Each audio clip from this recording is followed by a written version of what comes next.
Thursday morning, it's the 13th of January 2022. I'm Anthony Davis. It's a brand new day. I have tea. We have lots of news to talk about. Lots of things have happened in the last 24 hours since I saw you last. And we've also got lots of stories to get through as well. We'll do it together over the next 2 hours. Man, that's good. It's English breakfast tea made by the Yorkshire Tea Company. So where should we start this morning? Well, we're going to look at Senate Republican Mitch Mcconnell.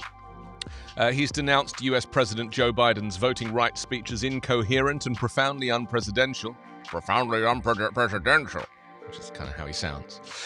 So we'll take a look at the criticism in more detail. And there's some other stories kind of relating to that this morning as well, which are very interesting. Volkswagen is trying its best to compete with Tesla. This is the ID.4, of course, is their big electric car, which they think is going to change the world. They've actually just announced a GTX version, so like a sportier version. Looks exactly the same.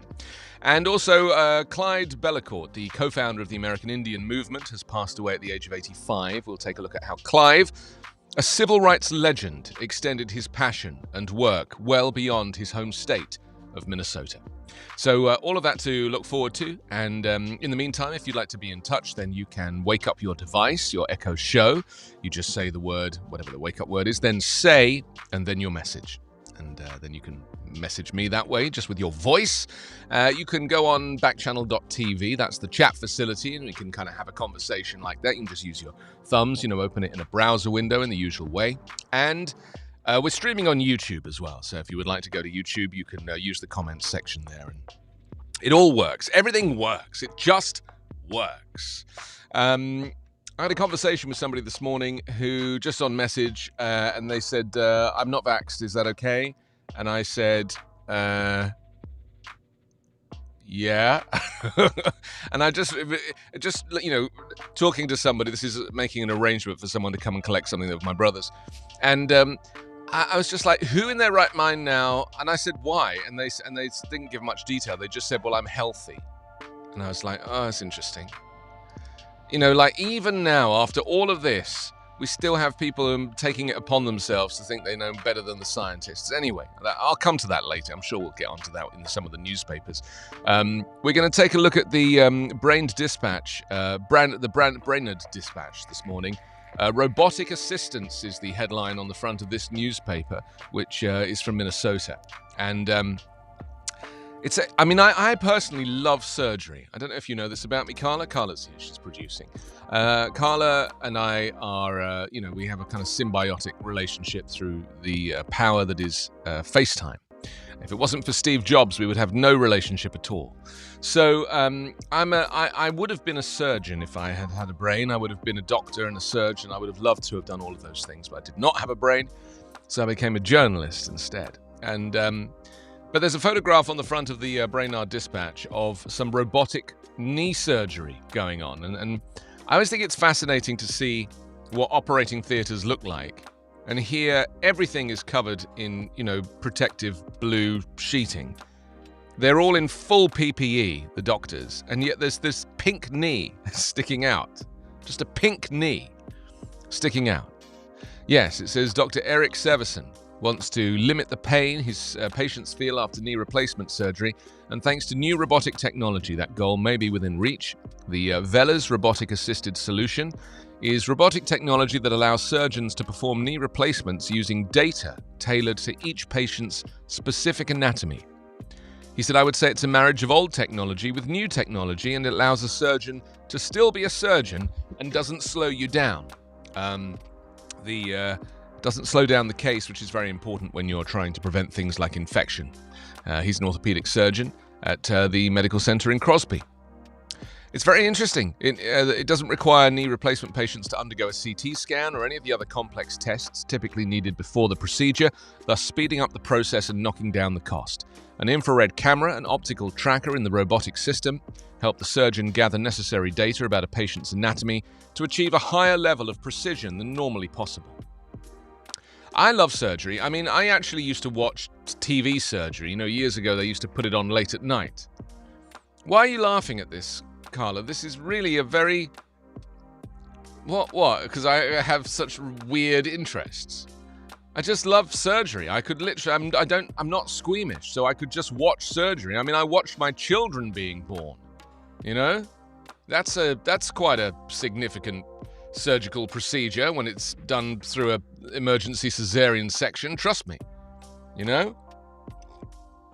I watched all of that. Brainerd School Board to cut back number of meetings. Meeting will only be held once a month. I wonder why they're doing fewer meetings. Is it because none of them can agree? This is the solution to these schools where no one can agree. Fewer meetings. Michael's here. Stacey's here. Stacey, yes, I'm ready for lunch hour with you. Welcome.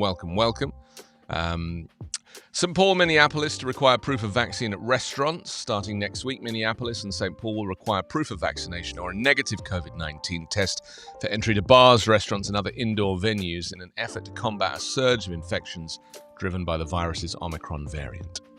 So there we go. That's interesting. What else do we have here? Let's move on to another newspaper. The Duluth News Tribune from Minnesota.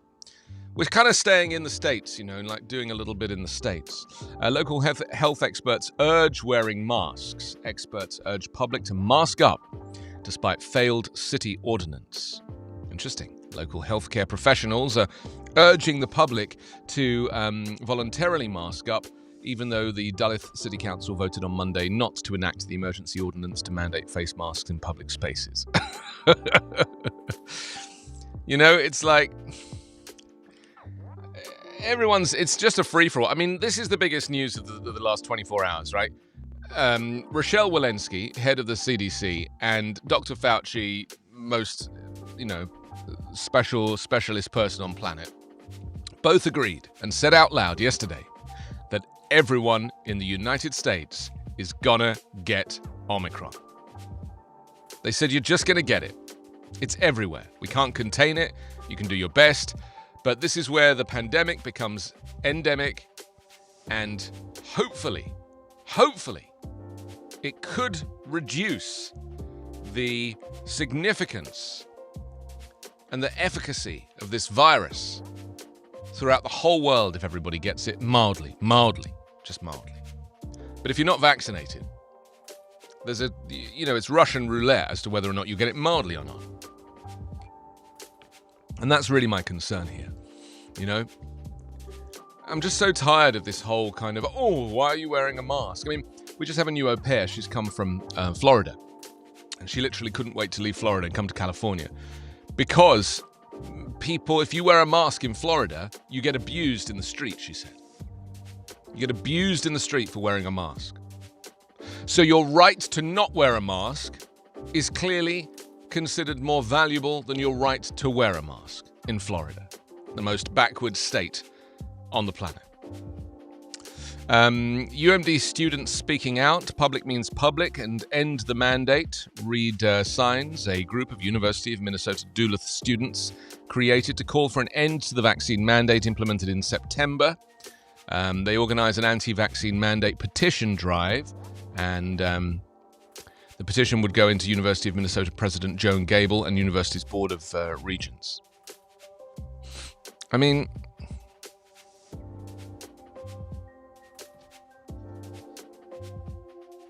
well, that's interesting. Florida does have some of the best local newspapers. It does like to hold its DeSantis's to account.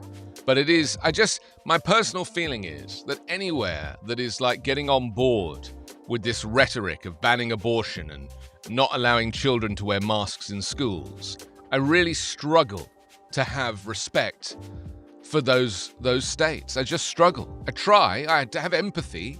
I try to understand the thinking. But I struggle to have empathy because I just want us to live in a future-proof, progressive society and not somewhere where old white men tell young women what to do with their bodies. And really, that's my biggest concern about places like Texas and Florida and, wherever else that's, applying these things. Especially when it comes to women's rights and equal rights and, gay rights and race rights and any, just like I think the thing that I find so unjust is that the civil rights movement of the 50s and 60s, and then the women's rights, to get the vote, through to equality in the workplace, and then, of course, the Me Too movement more recently, and the Women's March more recently.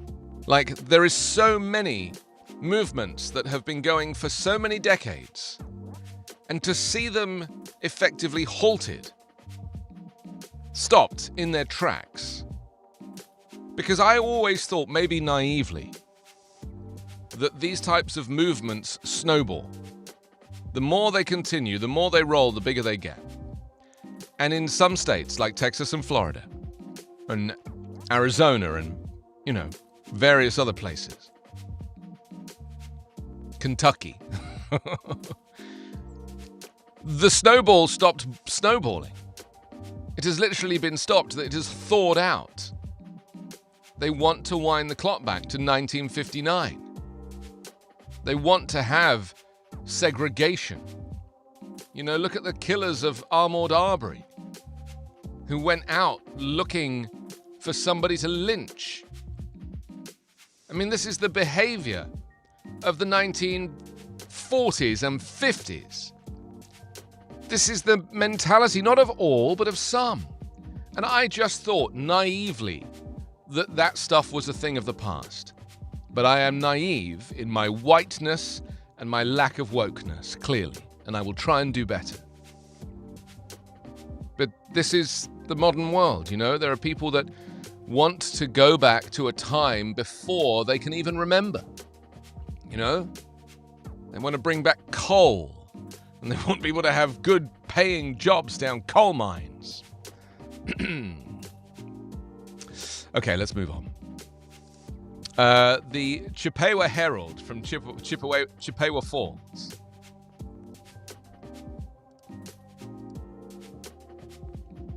Yeah, I did the anti-vax student story, yes. Yes, that's what got me into this whole rant in the first place, Carla. That's what got me so furious about the fact that, young people especially just don't get it. Collective responsibility, the power of people to eradicate a virus. How do you eradicate a virus? You wear a mask. Mandate debate returns to states. This is on the front of the Chippewa Herald.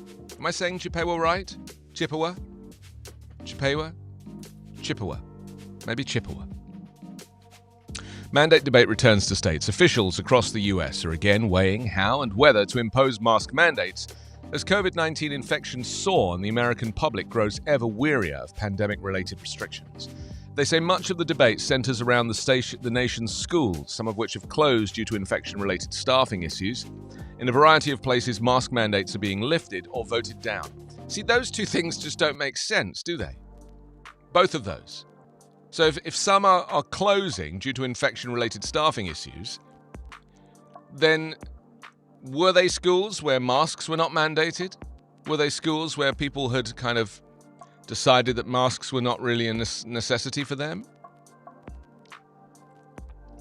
I found out today that the N95 mask, I don't know if you know about this, but it is actually electrostatic.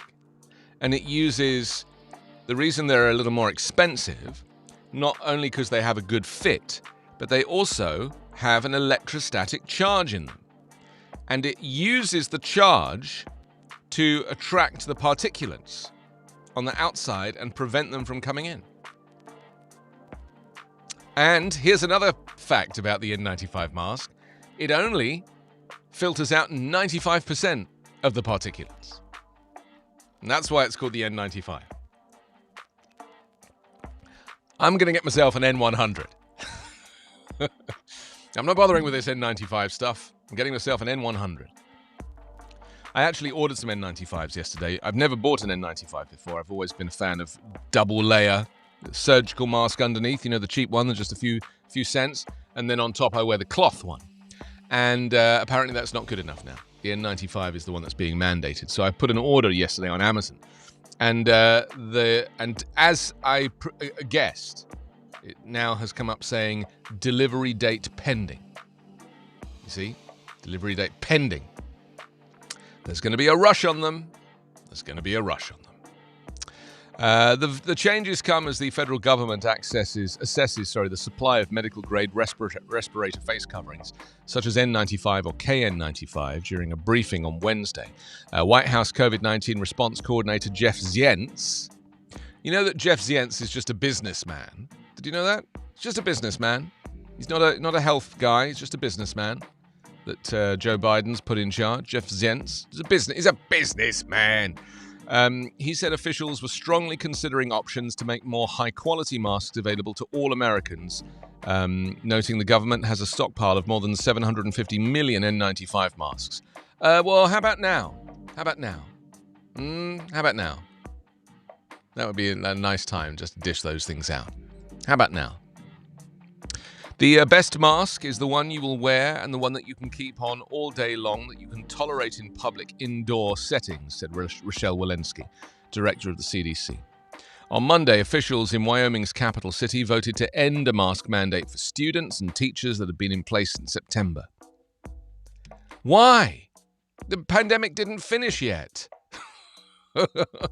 Why not end the mask mandate when the pandemic ends?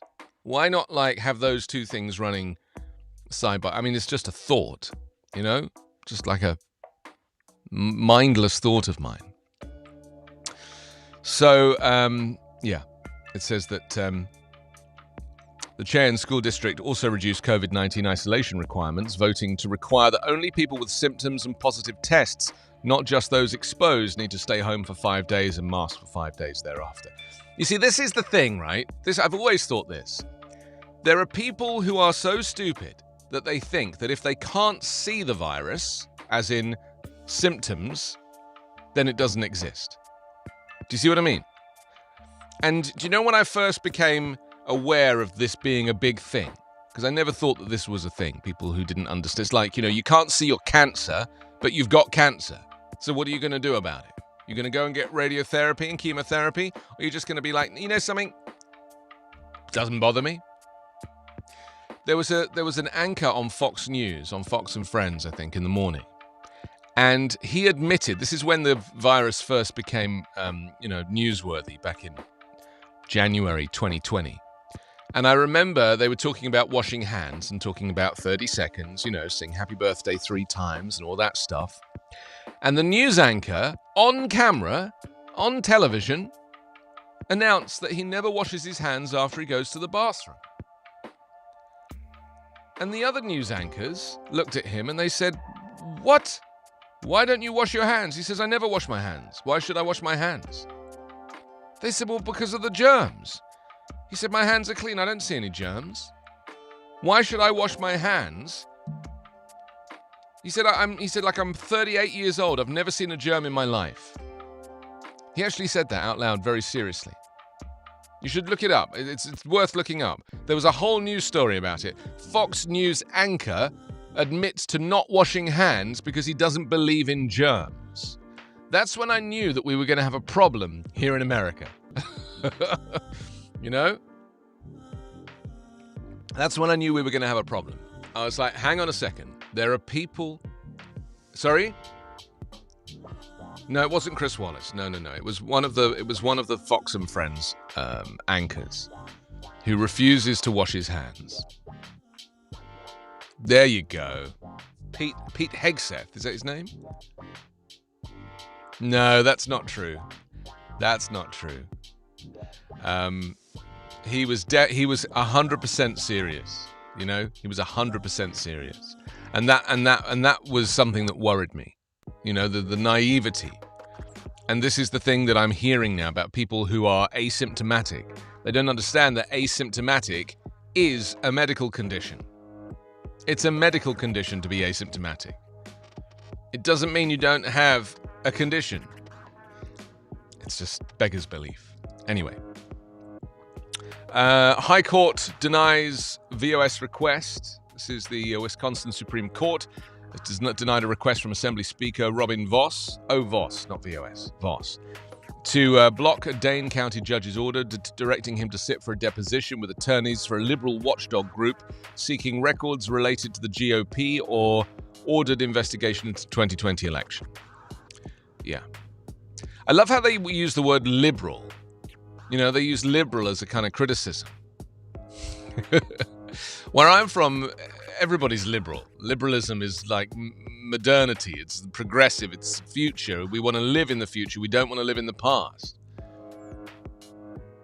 But there is a growing number of people that do want to live in the past, you know, where it is okay to lynch, where it is okay to you know, claim that you want the world to, or you want your country back, which means you just want it to be white again. You're not fooling me. It says the depositions were ordered last week by Circuit Judge Valerie Bailey Ryan, who expressed confusion as to how so few documents were produced from the first 3 months of former state Supreme Court Justice Michael Gableman's ongoing probe. Bailey Ryan ordered a Rochester Republican to sit for depositions on Wednesday. You see, this is the thing, right? This is what's going to happen with Kevin McCarthy, and this is one of the big stories of the day. You've probably heard this, Carla, that Kevin McCarthy, the leader of the Republicans in Congress, has... Oh, I knew you'd like that story. I told you, it's true. It's not a joke. It's true. You just need to watch the video of him saying it live. That's really the funniest part, to see his crazy face. The big story is that Kevin McCarthy, the select committee, the January 6th investigative committee, wrote to Kevin McCarthy yesterday to invite him to give evidence, and he has refused. The leader of the Republicans in Congress has refused to cooperate, claiming that the January 6th committee is illegitimate. Now, the problem with that is that they are legitimate, and he has no right to say that, and he will be subpoenaed. And he will probably ignore the subpoena, and then he will go the same way as Steve Bannon and Roger Stone. They will be indicted. And this is fascinating to me, because the more people that side with the Donald Trump and that whole movement and deny the law are going to end up in prison, because ultimately the law will catch up with them, and that the High Court won't hear it. You know, the Supreme Court won't hear it. I think this is the attitude of these people, because they've packed the Supreme Court with conservatives. You know, Trump put 3 of them in: Gorsh, Coney Barrett, and that weird guy who drank beer in university. Beer. I like beer. They think that whatever legal case is thrown against them will just end up in the Supreme Court, and then they'll be bailed out because they have a conservative court. McCarthy needs to, I think these people need to realize that the law applies to everybody, even congressional representatives. We also need to talk about Clyde Bellacort. He's on the front of the Chippewa Herald.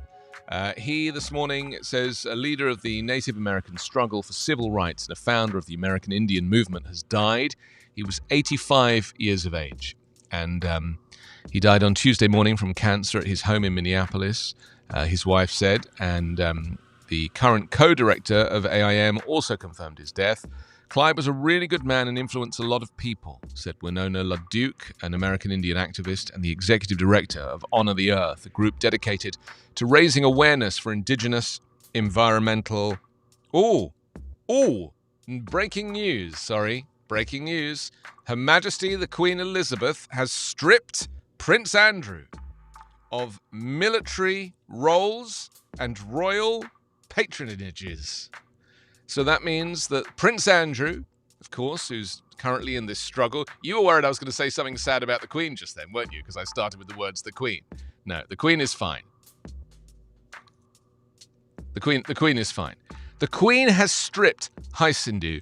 The Queen has stripped her own son. She has stripped her own son of his royal responsibilities which means that he is now going to be eligible for criminal contempt, I guess, right? It says of military roles and royal patronages.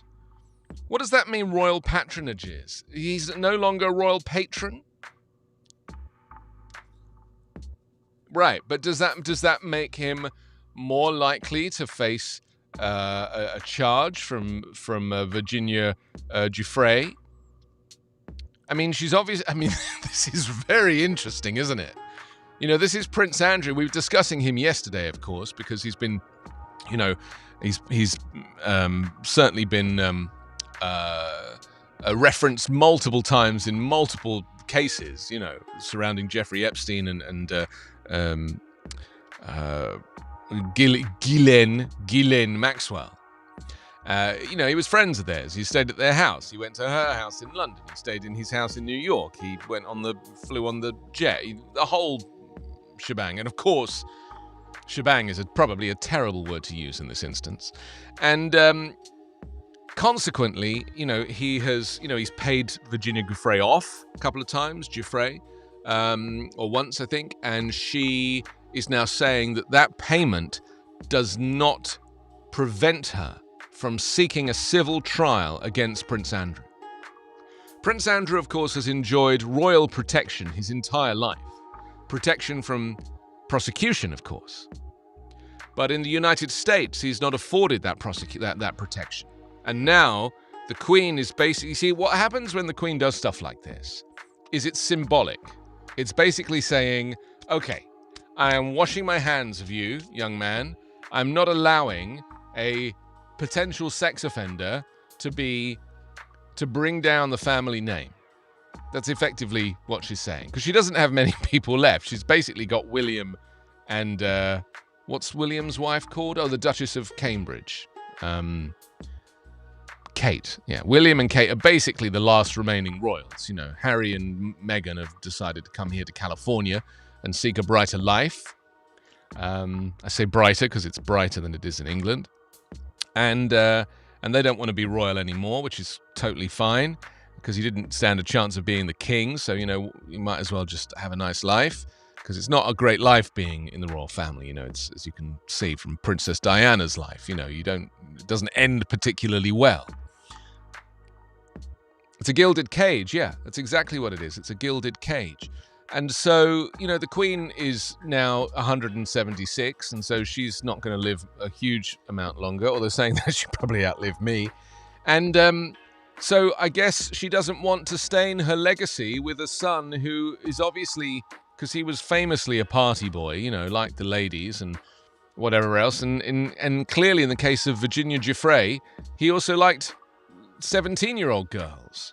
And so this is... I mean, the fact that he said that photo of him with his arm around her was somehow doctored in some way. It's so offensive to people who just have a normal kind of ethical balance of morality. So offensive. Just admit it. Just go, yeah, I took advantage of my privilege and it was a mistake and I regret it. And I'm going to pay her and apologize. And it's never going to happen again. I mean, wouldn't it be wonderful if, like, men actually said that stuff out loud, like Harvey Weinstein said that stuff out loud? Wouldn't it be wonderful if they just were like, you know something? You're totally right. I'm an idiot. But they don't. And that's what's actually more offensive in some cases than their sex crimes. Is the fact that they are in complete denial. It's insane. Anyway, I'll read you a little bit of this story because it's news flashed up. It says, the Queen has removed a range of military affiliations and royal patronages held by Prince Andrew, Buckingham Palace has said. The move comes after a US judge gave the green light for her second son to face a sexual assault civil lawsuit. Buckingham Palace said in a statement on Thursday, with the Queen's approval and agreement, the Duke of York's military affiliations and royal patronages have been returned to the Queen. Oh, that means she might give them to somebody else. Hello? The Duke of York will continue not to undertake any public duties and is defending this case as a private citizen. See, he's now a private citizen. There it is. The dramatic move comes hours after more than 150 military veterans wrote to the Queen to ask her to strip Andrew of his honorary military roles and what they described as their upset and anger. The palace has said earlier on Thursday that it had no comment on their open letter. Writing to her in her capacity as head of state and commander-in-chief of the Army, Navy and Air Force, an open letter from former members of each of the services said that it was untenable for the Duke of York to remain in these positions. Yeah.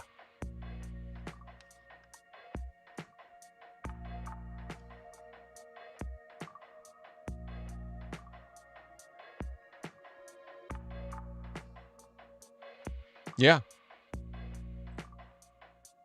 The other news right now that's just dropped is the US House has passed the voting rights bill. Now, this faces long odds in the Senate, they say, but this is a start, isn't it? House Democrats have passed their voting rights bill, sending it to the Senate, where the legislation will face many challenges. The House vote was 220 to 203. It fell along party lines as expected, with every single solitary Republican opposing the measure. Isn't that insane?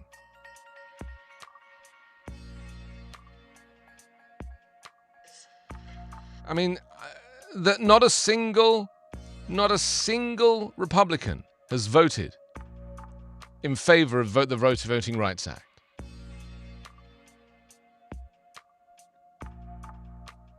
Okay, we'll come back to that shortly. Okay, so we talked a little about Clyde Bellacort. I want to talk about him a little bit later as well. So we'll move on from him right now, but we will have him in our thoughts nonetheless. West Virginia now to the Charleston Gazette. They lead with justice has moderate COVID. Governor resting after day of feeling ill is capped by diagnosis. It's interesting, isn't it? Governor Jim Justice battled congestion on Wednesday while being treated for COVID-19 at his Greenbrier County home on the day he was to deliver his State of the State address to the West Virginia legislature. He's getting the care, and I think he's trying to put up a strong front in front of us. When you talk to him, you know he's not doing well. You can hear the congestion, hear the distress in his voice. He's being brave, but you can tell it's affecting him. Well, I guarantee that, these wealthy governors and various, lawmakers, they all get access to those monoclonal antibodies.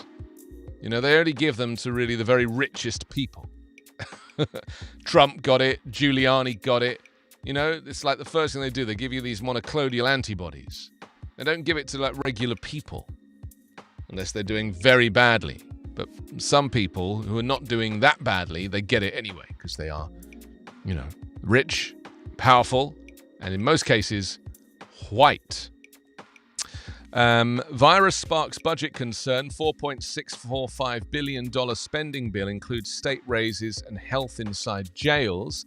It says Jim Justice is approaching fiscal year 2023 with caution, introducing a budget that is set as low as possible, with the hope that lawmakers will be able to allocate surplus revenue to pay for certain government initiatives as the year goes on. Interesting. I need to get myself a little USB tea warmer. Those little USB tea warmers where you just, they plug in and they just keep the tea. I'm going to get myself one of those because, I deserve one. And they cost like $5. Because, I forget to drink it because I'm talking all the time. And then, of course, when I do drink it, it's cold.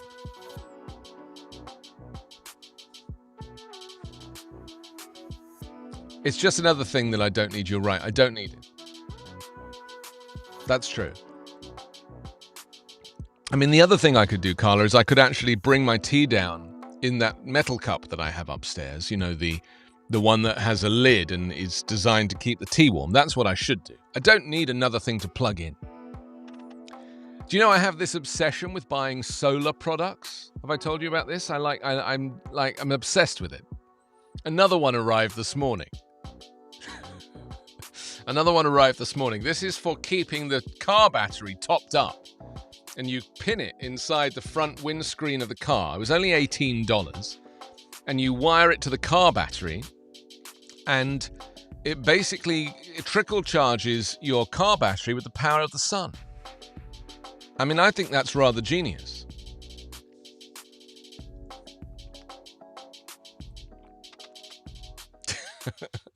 I'm ridiculous, aren't I? I'm just ridiculous. But I do love the idea of, like, in my home, what I've tried to do is, like, anything that I could power through solar, I power through solar. Anything at all that is potentially powerable by solar. So I have all these panels all over the living room. I literally sit amongst Solar City. Okay, back to the Charleston Gazette mail. Advanced nuclear tech lifting restrictions on reactors mulled. Well, here we go, ironically. They're saying that West Virginia lawmakers are thinking about going nuclear. Legislators heard business pitches from the nuclear industry at an interim legislative session. On Tuesday, they consider repealing a conditional state ban on nuclear power plant construction.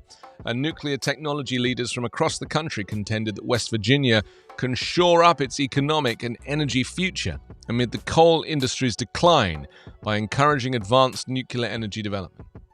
I wonder if there's a way to... Because in Superman 4, they took the nuclear weapons off of the planet, you know, like nuclear disarmament, and then he flew them up into space and he threw them at the sun and they exploded. I don't know if you remember that from Superman 4 from 1986. 1984. Tell a lie, 1984. The only reason I remember the year that that movie was made is because I was actually in that film. Did you know that, Carla? I was actually in Superman 4. Anyway, aside from that. So... You know, nuclear... No, I mean, I was only in one scene and we shot it with Christopher Reeve in his full Superman costume. I got to meet him at Milton Keynes Station, which was supposed to look like the United Nations building.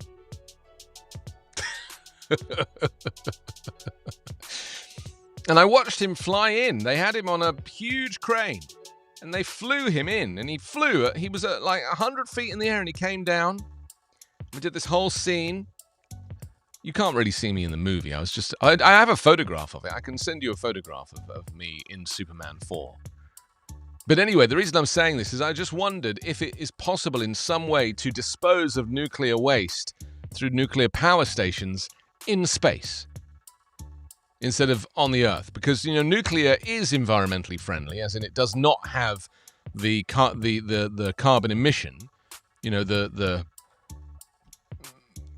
into the atmosphere, but you do end up with a waste product, a nuclear waste product, which they invariably bury, and that is environmentally unfriendly because it's radioactive. So, is there a way of disposing of nuclear waste in space? Like, could Elon Musk and Jeff Bezos and Richard Branson come up with some kind of spacecraft that takes nuclear waste off of the planet and just dumps it in orbit? Is that a bad idea? I don't know.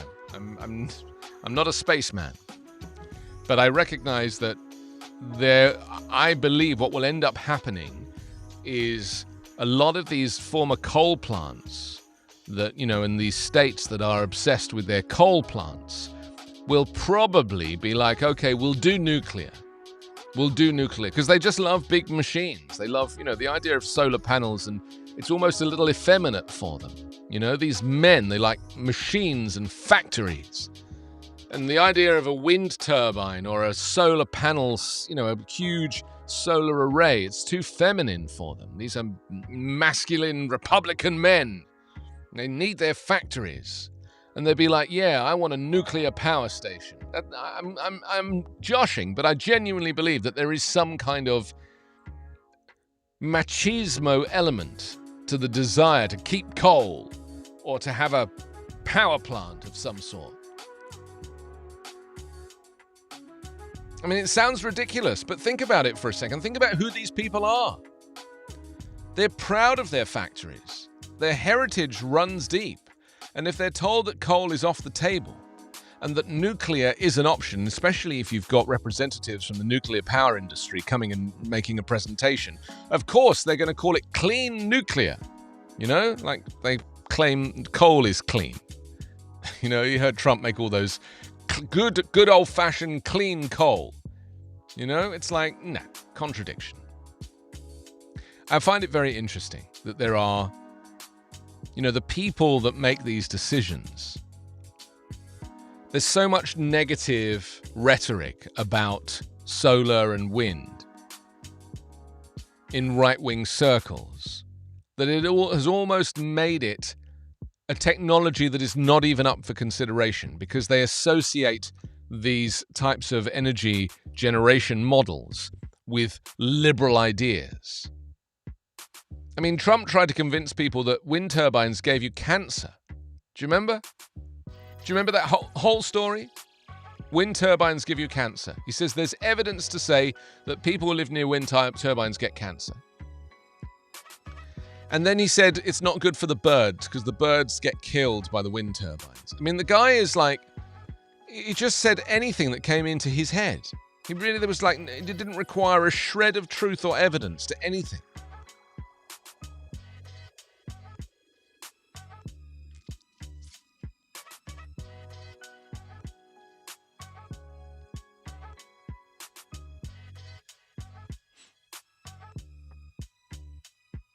So they're mulling lifting restrictions on this nuclear reactor in Charleston.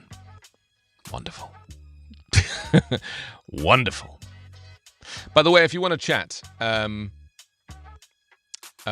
Stacey says wind turbines cannot give you cancer. This is correct. Yeah, if you want to chat, you can just talk to your device. You just wake it up, then you say, and then your message. Or you can go to backchannel.tv. This is Backchannel. This is the Anthony Davis Show. I'm Anthony Davis, and I'm here Monday through Friday between 9 and 11 PST, or 12 and 2 Eastern. Okay, let's jump onto our next piece of entertainment. The News Tribune from Tacoma, Washington. Let's see what that has to offer this morning. So many windows, and so little time.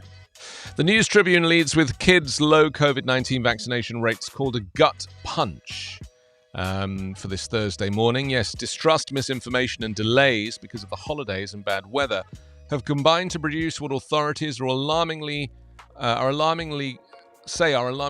COVID-19 vaccination rates in US children aged 5 to 11. As of Tuesday, only just over 17% were fully vaccinated, more than 2 months after the shots became available to the age group.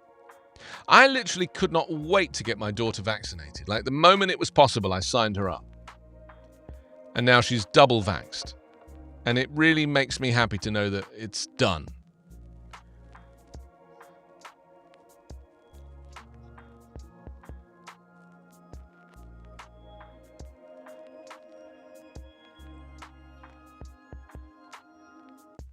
Well, oh yeah, so that's interesting. So mumps, measles, rubella, polio, all of the old potential epidemics that were prevented because of vaccines.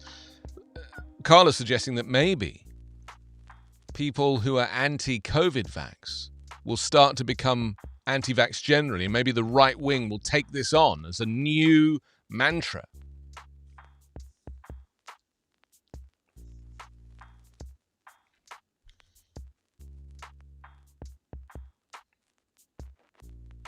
Well, MMR, the measles, mumps, rubella combined shot, is very controversial in the UK. There's been quite a lot of campaign against MMR.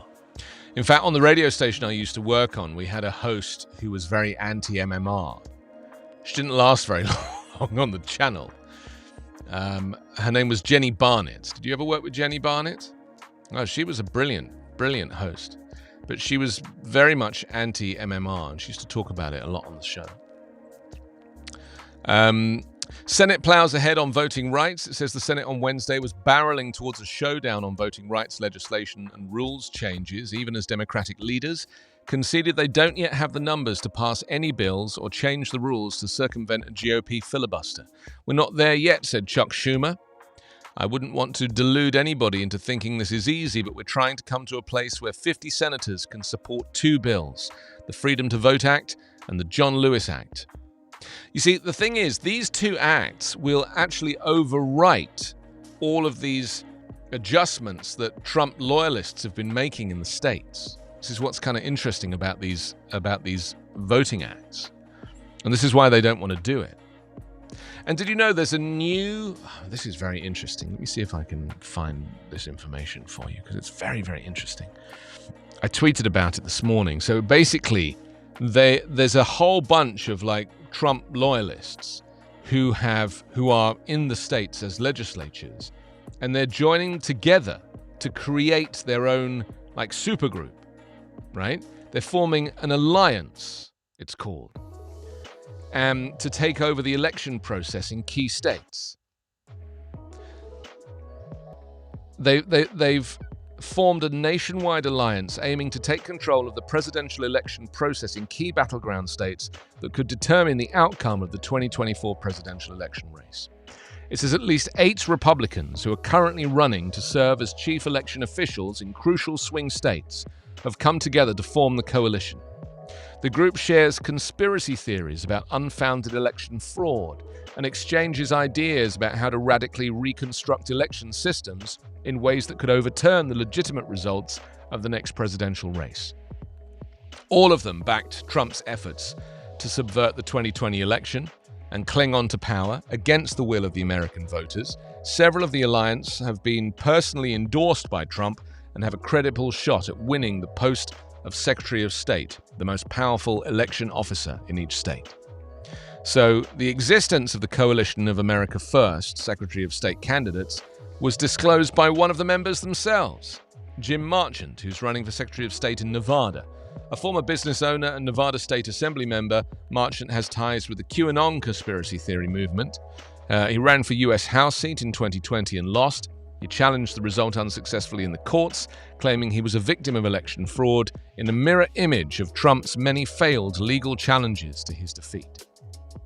So this is very interesting. You're now getting these people who are running for these positions joining together to create a coalition. It's so dangerous. This is subversion. This is crimes against the United States, and it's all been normalized.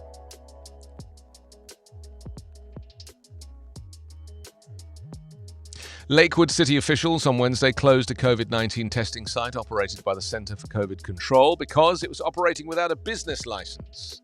The Illinois-based testing company, which lists 3 Pierce County locations on its website, is being investigated by the Better Business Bureau and the Oregon Department of Justice for its business practices. The Washington State Attorney General's office confirmed that it received 2 complaints regarding a University Place location. Interesting. The city issued a stop work order for the testing site. There were dozens of residents walking up and trying to get tested and saying they had appointments. Interesting. The city also contacted the Consumer Protection Division and the Attorney General's office about the unlicensed business. So this is what's happening. People are going rogue.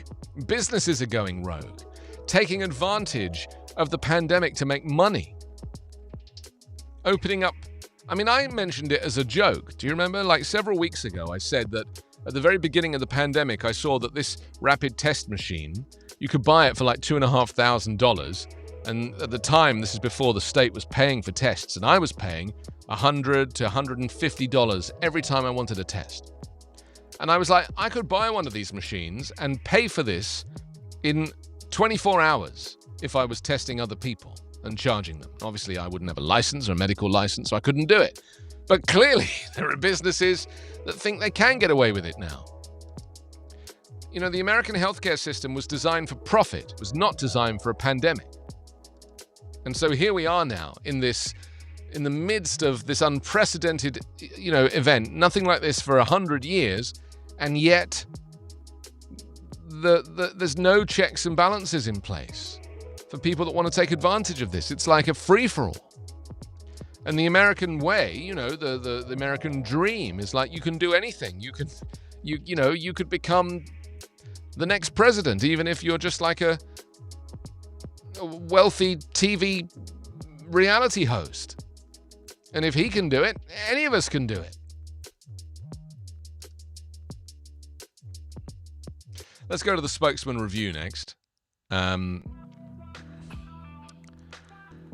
They lead with, this is from Spokesman Washington. Rule to limit vaccine mandates rejected. Spokane County ICUs are at 100% occupancy. Schools struggle from surging cases. Kids' vaccination rates lagging behind adults. And Senators Murray and Cantwell back filibuster change to pass election bills. Interesting. Okay, let's see what's next. There's a whole thing about pickleball. Do you want me to do the pickleball story? I'm scared of what pickleball might even be. It says the power of pickleball. Legislature looks to honor the game's Washington origins as official state sport. Oh, man. Hawaii has surfing, Texas has rodeo, Minnesota has ice hockey, and Washington has pickleball, apparently. I mean, the rules are simple and the game is easy for beginners to learn, but can develop into a quick, fast-paced, competitive game for experienced players. It was invented in 1965 on Bainbridge Island, a short ferry ride from Seattle, Washington.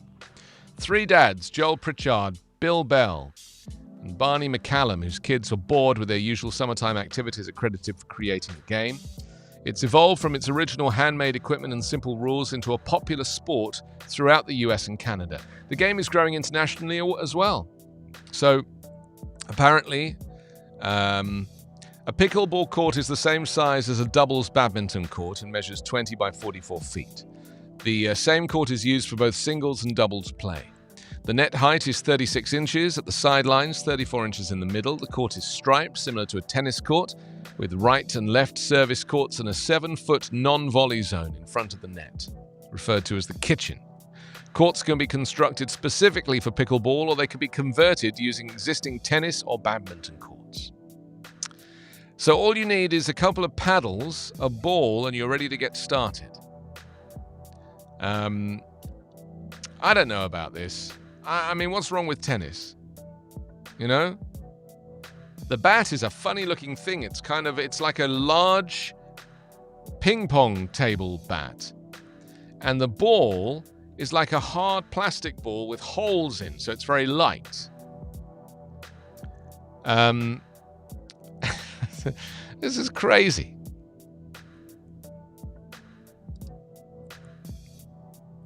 I'm trying to find the rules here. I see they've updated the rules. I mean, they're taking it very seriously. Oh yeah, I'm in the PDF now. I mean, I'm in full detail here. The ball is served diagonally across the net to the opponent's receiving court using an approved motion. The ball is struck back and forth across the net until a player fails to return the ball in accordance with the rules. Points are scored only by the serving side when the server or the server's team wins the rally, or the opposing side commits a fault. The server continues to serve, alternating service counts until the serving side loses the rally or commits a fault. Typically, the first side scoring 11 points and leading by at least a 2-point margin wins. Pickleball can be played as singles or doubles. This is fascinating to me.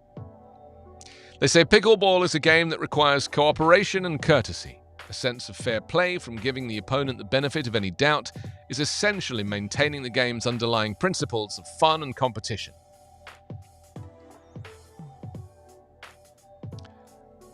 I used to be quite good at rounders, which is like the closest thing to baseball, I guess, isn't it? You know, in England we play rounders, and in America it's baseball. It's a very, very similar game. I think you have more. What are those sections called that you run to? Bases, that's right. You have more bases in rounders, I think. I'm not a sports person, Carla. I know nothing of the sports. Genuinely, like I don't even know the offside rule in soccer. I really have no interest. You know, I went to the Paralympics just to see the show, and I got to see Stephen Hawking on stage. That's why I went. Didn't go for the sports. Okay, next up is the news leader in Staunton. And they leave a special session on courthouse plan cancelled. Mayor and some council members skipped the meeting. Staunton City Council regards the uncertain future of Augusta County Courthouse. I wonder why they skipped the meeting. Maybe they had coronavirus. The news leader to cease home delivery on Saturdays. Well, that is disappointing. That is disappointing. The full newspaper will still be available as an e-edition, you'll be pleased to know. And there's a woman, Mary Baldwin Sr., provides an education on human trafficking through a new documentary. That's interesting. She recently released a documentary focusing on human trafficking for her honor thesis. She's a senior at Mary Baldwin University. That's a very good subject to do a documentary. Okay, let's move on to the New York Times now. Inflation hits 7%, highest since 1982. Supply chains lag as data shows broadening price gains. Fed and Biden face a challenge. Yeah, do you know, it's very important that we put this into context here, because I don't think people realize that inflation is up between 5 and 7% all over the world. And it's all because of the pandemic. All over the world. And whilst the right-wing media in America are trying to blame Biden for the fact that inflation has risen, they fail to look outside the borders of the United States and see that this is a worldwide issue. And if you think about it, it's obvious as to why it's happened. Because of supply chain, because of lack of workers. The inflation goes up at times like this. And when the pandemic we're on top of the pandemic, then it will start to come down again. But you can't blame one man for it. He's brought gas prices down. He made sure that there were toys on the shelves at Christmas. He made sure that your turkey was available to buy. He made sure that Christmas wasn't cancelled. This is all stuff that the right-wing media were claiming that Biden would be responsible for. They never came back and said, actually, turned out none of that was an issue. They just forgot about it. The point is, I like to blame Biden for plenty. I'm very critical of his tenure and the vice president. I think that on many things they have failed us spectacularly, and voting rights, I think, is the main one, unless they pull something miraculous out of their backsides. But on inflation, it's not his fault. It's not his fault. It says inflation climbed to its highest level in 40 years at the end of 2021, a troubling development for President Biden and economic policymakers as rapid prices gains erode consumer confidence and cast a shadow of uncertainty over the economy's future. The Consumer Price Index rose 7% in the year through December and 5.5% after stripping out volatile prices such as food and fuel. The last time the main inflation index eclipsed 7% was 1982. Yeah, well, why don't you look at what was happening in 1982? Why don't you look at what the political landscape was like? What was going on in 1982? It was up then for a reason also. Did you blame Ronald Reagan? Possibly not. So, this is the point, isn't it? It's like, it's convenient to blame the incumbent president when he's not necessarily on your side. But, I'll be honest, the New York Times consistently lets me down. I really struggle with the New York Times as a publication. It's all over the place. January 6th panel sets its sights on McCarthy. It says the House Select Committee scrutinizing the January 6th attack on the Capitol on Wednesday formally requested an interview with Representative Kevin McCarthy, taking the unusual step of calling the minority leader, who was in close contact with the former president before, during, and after the violence, and fought to shut down any investigation of the events. McCarthy quickly announced that he would refuse to cooperate, but the request sent a clear message that the committee's investigators are willing to pursue the highest-ranking figures on Capitol Hill for information about Mr. Trump's mindset as the violence unfolded. A federal judge has suggested the former president's attitude will be pivotal to determining whether Mr. Trump can face any liability for the day's mayhem. It set up a politically charged showdown between House Democrats investigating the assault and Mr. McCarthy, the California Republican who's on track to become Speaker of the House if Republicans retake the chamber in November. Man, November is going to come around so fast, isn't it? It really is. I would be very, very sad if Republicans started to reverse a whole bunch of laws, because forget climate change. I mean, if the Republicans get in, there will be zero climate policy. They don't believe in it. They literally do not believe in climate change. They do not care. They do not believe in it. And America is the second largest polluter on the planet. They just don't think it's a thing. And these are the people that are setting policy for their own children.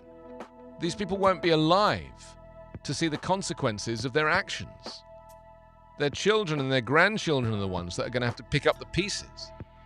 And it's a mess. The whole thing is a mess.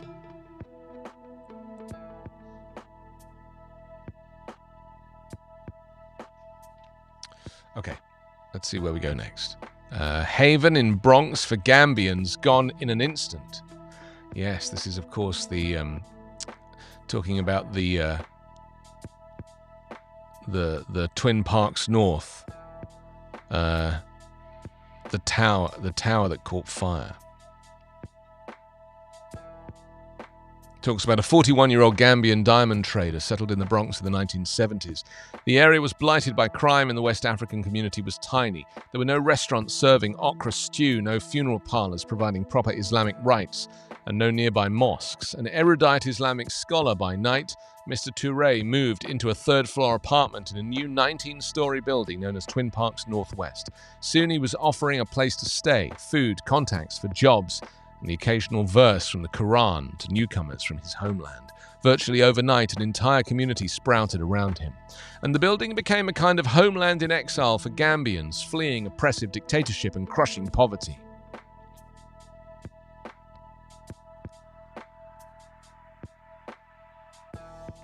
It says visitors to Mr. Touré's apartment later became tenants of the building. A dozen mosques opened, hair braiding salons popped up, as did supermarkets selling varieties of fufu, bottles of Vimto, a soft drink popular in West Africa, and canned eggplant. Twin Parks North gained a new nickname, Touré Tower. Of course, that's the building that caught fire, and so many Gambians lost lives. And there are so many more, of course, who are in hospital, and we don't yet know their fate. But that's the tragedy of this story.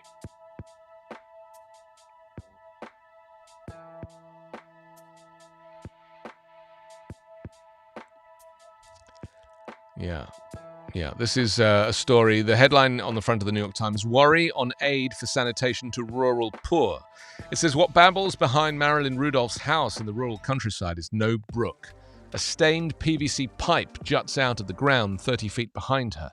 Modest, well-maintained house spewing raw wastewater whenever someone flushes the toilet or runs the washing machine. It's what's known as a straight pipe, a rudimentary, unsanitary, notorious homemade sewage system used by thousands of poor people in rural Alabama, most of them black, who cannot afford a basic septic tank that will work in the region's dense soil. I've never seen anything like it. It's kind of like living in an outhouse, and I can never ever get used to it, said Miss Rudolph's boyfriend, Lee Thomas, who moved in with her 3 years ago from Cleveland. I've lived with it all my life, said Miss Rudolph.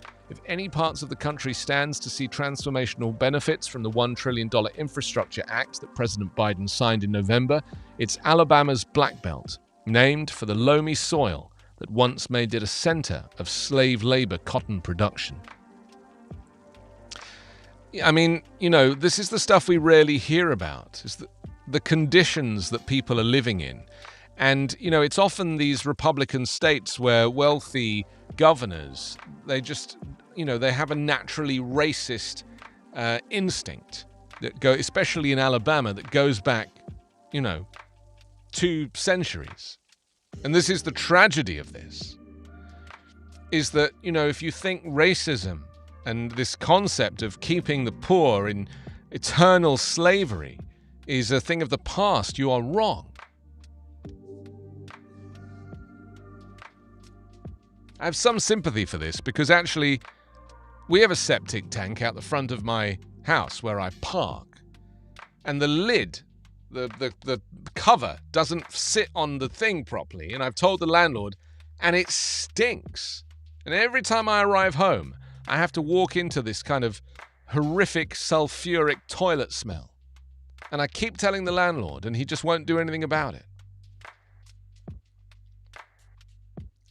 I said to him, it needs a new lid. It's just a slab of metal, and it slides around. And he's like, it's fine. I'm like, it's really not fine.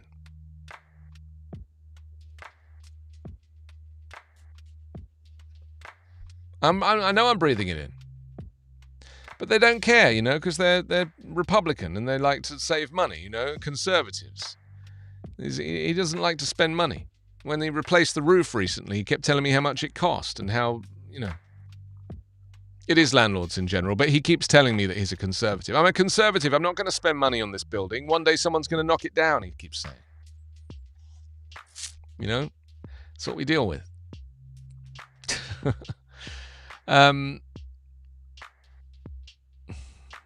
Zeal in China for zero COVID is taking its toll. It says China's zero COVID policy is a dedicated following, the millions of people who work diligently towards that goal, no matter the human costs. In the northwestern city of Xi'an, hospital employees refused to admit a man suffering from chest pains because he lived in a medium-risk district. He died of a heart attack. They informed a woman who was 8 months pregnant and bleeding that her COVID test wasn't valid. She lost her baby. 2 community security guards told a young man they didn't care that he'd had nothing to eat after catching him out during the lockdown. They beat him up. The Qian government was quick and resolute in imposing a strict lockdown in late December when cases were on the rise, but it was not prepared to provide food, medical care, and other necessities to the city's 13 million residents, creating chaos and crises not seen since the country first locked down Wuhan in January 2020. This is, this is communist China. This is what it's like there, This is the difference. This is why we can thank ourselves that we do live in free countries, right? But something, I've been thinking a lot about the attitude towards China. With Donald Trump referring to it as the China virus and the Kung flu and this kind of xenophobia towards China and Chinese people. And then, of course, hate crime for Asian Americans went through the roof. Do you know about this? It's still going on. So, who Marjorie Taylor Greene is? She's this conspiracy theorist, QAnon lawmaker, She was on Steve Bannon's podcast yesterday, and I just want to play you what she said. I just want to play you what she said about coronavirus and what it is. So many serious problems, and we can point it all at one man. That is Dr. Fauci. Dr. Fauci is responsible for all of this. He created the gain of function. He gave it to China. They created the bioweapon, which is COVID-19, and it broke the world. But our government and anyone that goes along with this and doesn't fire Fauci, investigate him, prosecute him, and hold him accountable is failing the American people. We have so many... That's Marjorie Taylor Greene. She is a Republican lawmaker. And her theory, and this is the theory of an increasing number of followers of the Republican mantra, is that Dr. Fauci approved the gain of function, which is this research that enables you to create viruses in the lab, right? And they think that Fauci authorized this virus to be created, to be spread around the world as a bioweapon, and is now trying to get people to be vaccinated, which is all part of their grand plan. And Fauci needs to be arrested. That's their rhetoric. You just heard us say it yesterday. And she is an existing Republican lawmaker. She actually holds responsibility. She has constituents, and this is the stuff that she spreads. She was also very heavily involved in the January 6th insurrection. We're finding more and more about that all the time. But the point is that that's not like an old view. That's her view from 2 days ago. And it's very worrying.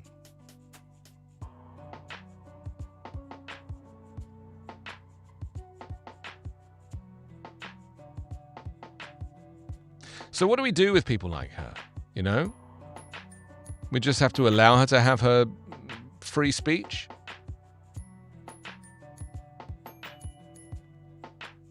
I mean, you know, that's... I find it amazing. My only experience really is of growing up in England. And if a lawmaker had such extremist views as that, they would be stripped of their lawmaking abilities. They would probably be investigated by the police, because there is a point still in England where what is acceptable and what is not acceptable, what is morally right, what is morally wrong, what is true and what is false, what is a lie, what is made up. We still have a moral compass in that way. But I just think that because America is so free, that this idea of being free to have extremist views it's a grey area. People are like, well, you know, that's her view, and this is America, and she's entitled to her view. And it's like, yeah, but she's a lawmaker. Like, she's not just a member of the public. She carries this huge responsibility. People look up to her. And I think that's really the difference, isn't it?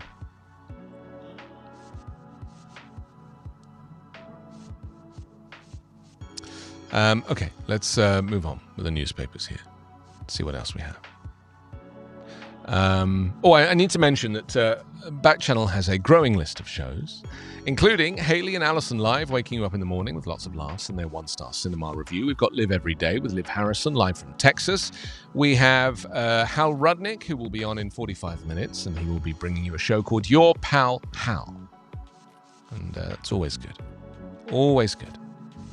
The Star Gazette this morning leads with how fleeting choices and circumstances doomed 17 in the Bronx fire. Said it started as just another January morning, the damp chill prompting family on the third floor of a drafty Bronx apartment tower to run a space heater for extra warmth, as residents had done countless times before. In the moment, that decision hardly deserved a second thought. Soon, though, it would prove the first in a series of fleeting choices and troubling circumstances that combined to fuel a staggering tragedy. If only the heat inside the apartment had been sufficient. If only the family fleeing a fire sparked by the malfunctioned space heater had pulled the door closed behind them. If only their neighbors, conditioned to ignore frequent alarms that nearly always proved false, had not disregarded them this time.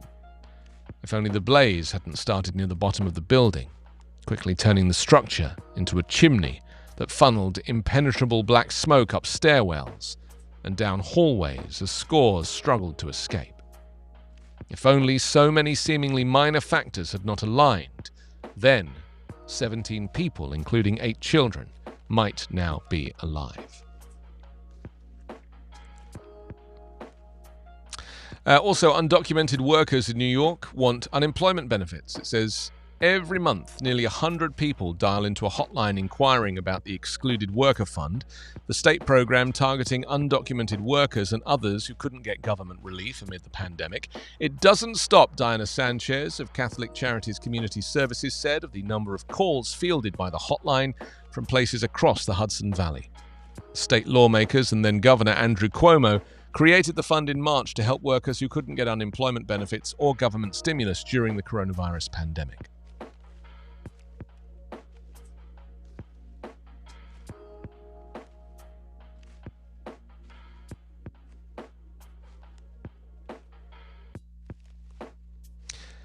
Well, this is what the church has kind of become now, isn't it? And it's actually, in a way, it's the church going back to its roots. Because, you know, the church always was a sanctuary, and it was a place for the poor and the needy and the hungry to get a bowl of soup and a piece of bread. You know, it was very much the mantra of Christianity. But of course, traditional Christianity, or certainly evangelical Christianity, has been hijacked now by the far right in America. And so you don't really associate that group with being the charitable ones. But here, this is the Catholic Charities community. You think about the evangelical church as being the church of Trump. So down with immigrants, build the wall, close the border, America first. That rhetoric now is being preached in evangelical churches up and down the country. And of course, evangelical Christianity is the most popular religion in America. But then you have these community churches in metropolis environments, that are reaching out to not just Catholics, but to everybody. They say the $2.1 billion set aside for the fund had been allocated soon after it became available, but the need for the novel program has not ceased, and therefore the calls to the hotline haven't either. So every month, Sanchez said she and other staffers tell the callers that the one-time payout of up to $15,600 is gone, money they would likely use for necessities such as paying back rent and food. You really feel bad because it's out of your hands, Sanchez said, noting that non-profits can only do so much. But the brief window when undocumented workers could access benefits equivalent to unemployment or federal government stimulus payments shined a light on how many people who would likely be impoverished could be caught by the safety net, immigration advocates say. I really wish that people would understand how poor so many people are. I really genuinely feel this, that poverty is rife, and even living in the Bronx or even living in, places that you think are kind of on the up and up, that have turned themselves around. It's very hard to make enough money to live. And yet, in America, I really feel like there is a desire to not speak about this, the silent majority of people struggling in poverty, but instead just to focus on the middle classes and the American dream and the idea that, you can have anything and everything. Because, in the reality, people are really struggling.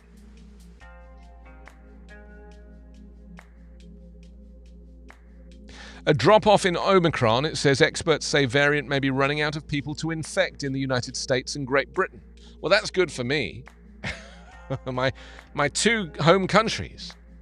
Scientists are seeing signals that COVID-19's Omicron wave may have peaked in Britain and is about to do the same in the US, at which point cases may start dropping off dramatically. The reason the variant has proved so wildly contagious that it may already be running out of people to infect just a month and a half after it was first detected in South Africa. However, experts warn that much is still uncertain about how the next phase of the pandemic might unfold.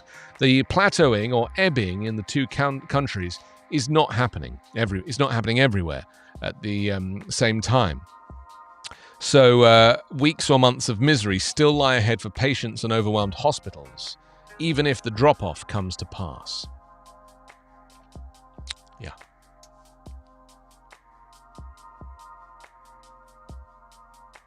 Should we go to Miami now for the Miami Herald and see what DeSantis is up to these days? Proposed map pits some Democrats against each other. This is as many as 4 South Florida Democrats and no Republicans will be redrawn into districts with another state senator under a redistricting map that a key Florida Senate committee is scheduled to approve on Thursday. The first day of the legislative session, Senate Reapportionment Committee Chair Ray Rodriguez quietly selected 2 redistricting maps, one for Congress and the other for the state Senate, from dozens of submitted maps, and they will serve as the baseline for any amendments going forward. I mean, I don't know enough about it, but I just can't get my head around it. That, different groups submit maps for, please, this is how we want you to split up the state. It just beggars belief that that's even a system. I mean, it's also beggars belief to me that we even have a filibuster. That the filibuster is stopping voting rights. How is that even possible?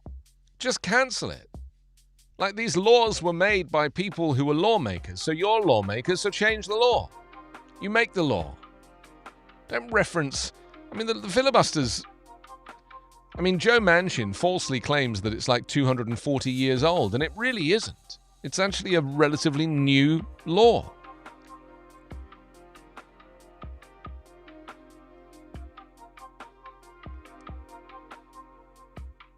"16 candidates met Wednesday's application deadline to become Miami-Dade School's next superintendent. There are some familiar faces, including a district executive who left last year to become a leader of the Naples Area School District, according to a list obtained by the Miami Herald. And a photograph of Nino Pernetti, owner of the Cafe Abraki, tested positive for COVID-19 on the last day of 2020. He's been able to return home since then. Restaurant owner fights for his life. Yeah, this is live or die is the headline. So that's the Miami Herald for you on this Thursday morning. What do we have next? Let's move on down the list. Well, Stacey had to go. She's got to go for a bath. Okay, Debbie's with us this morning. Thank you, Debbie. Nice to know you're part of the show.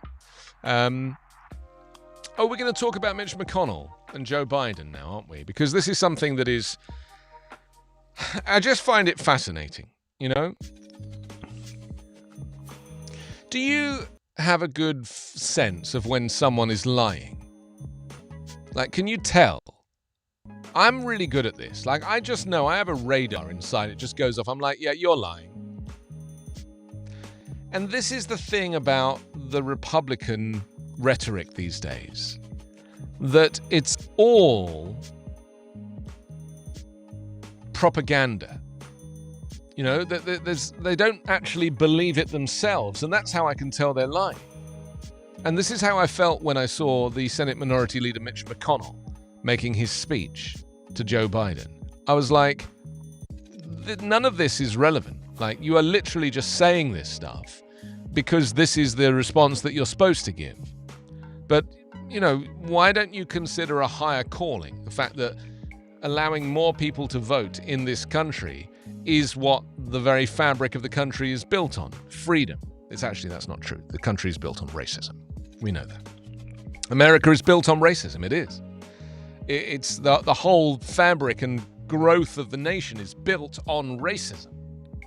Now, obviously, we try to deal with stuff like that with Civil Rights Act and, in this case, the Voting Rights Act. This is a very good way of digging America out of a racist history by allowing everybody access to the ballot of whatever color.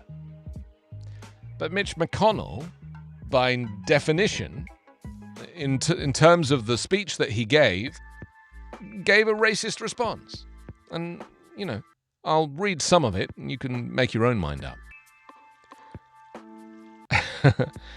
He said, look, I've known, liked, and personally respected Joe Biden for many years. Okay, now let's just deal with that line, because that's a very interesting place to start. You see what he's doing there? You see what he's doing? He's gaslighting. He's gaslighting at the very beginning. So he's positioning himself as the good guy for what's about to come next. And this is what he's doing. And immediately, the moment I hear that, I'm like, you're lying. It's so manipulative. It's not even clever. It's just so painfully obvious. He said, I did not recognize the man at the podium yesterday. The president's rant yesterday was incoherent, incorrect, and beneath his office, McConnell said from the Senate floor. Yesterday, with the world's largest megaphone, he invoked the literal civil war and said we are on the doorstep of autocracy. Talked about domestic enemies, rhetoric unbecoming of a president of the United States, he added. Okay, so let's just look at this in a few, brief sentences. Everything that Biden advocated for is happening now. This is not stuff that might happen in the future. He's not saying that, this concept of autocracy could happen in 2024. It already happened. We already have proof that Donald Trump, on paper, on a PowerPoint presentation no less, created the concept for a coup, a political coup against the United States, and saw it through.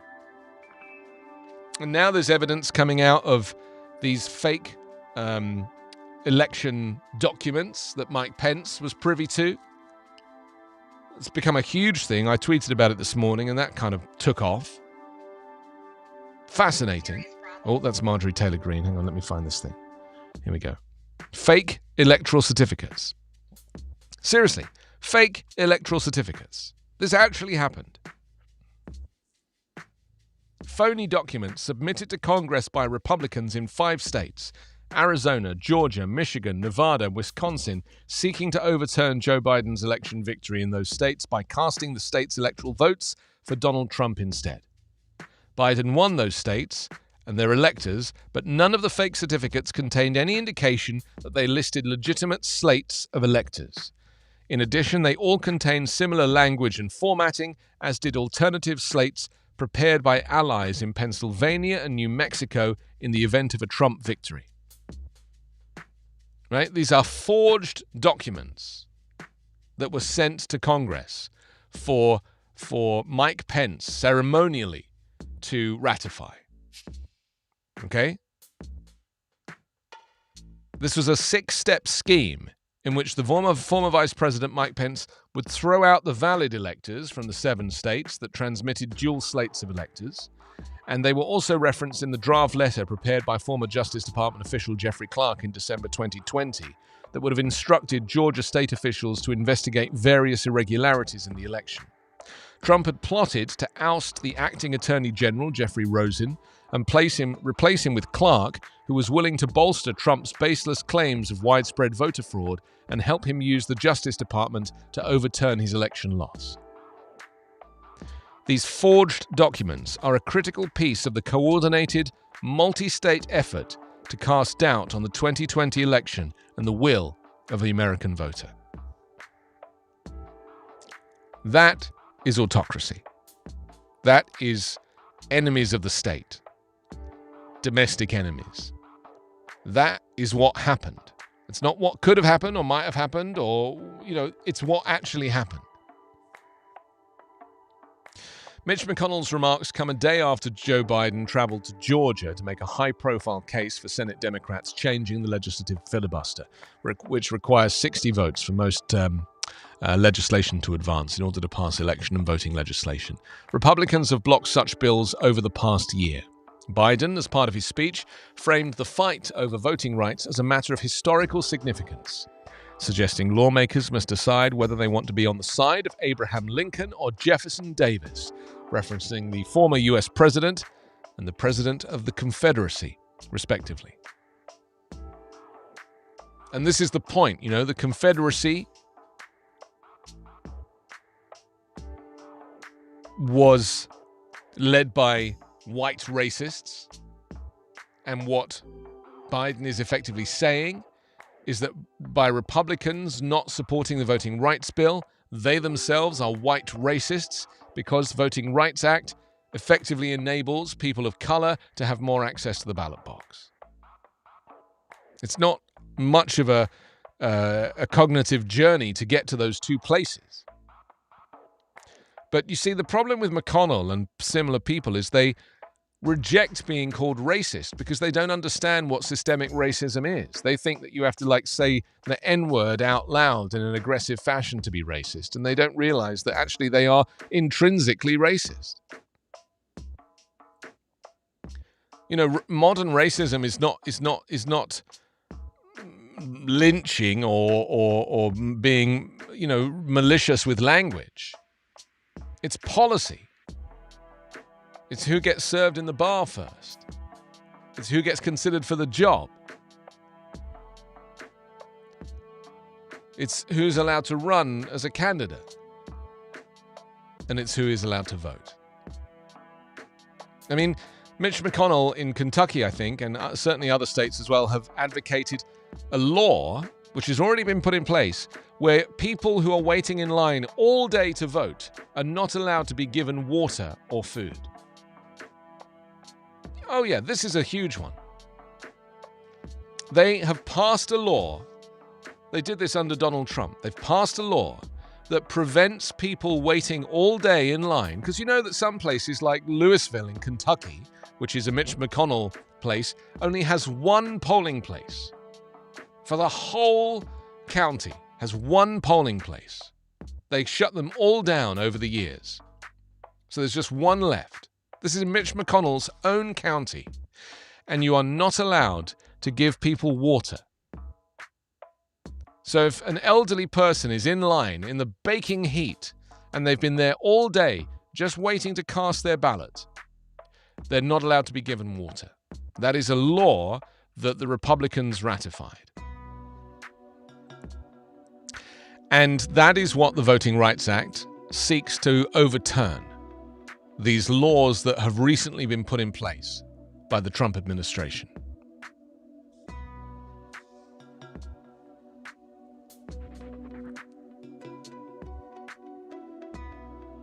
Biden argued he was an institutionalist. The Senate was broken.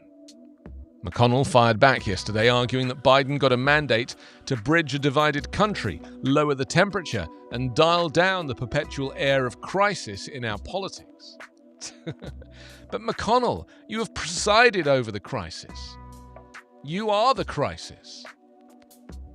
You only have one polling place in your entire county.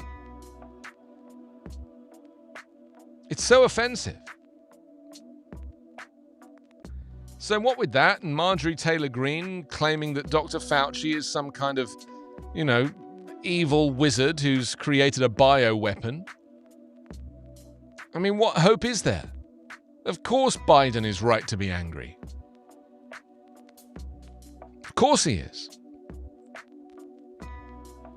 I love the fact that McConnell has the cheek to say that he was incoherent. I mean, McConnell is the most incoherent person you've ever heard.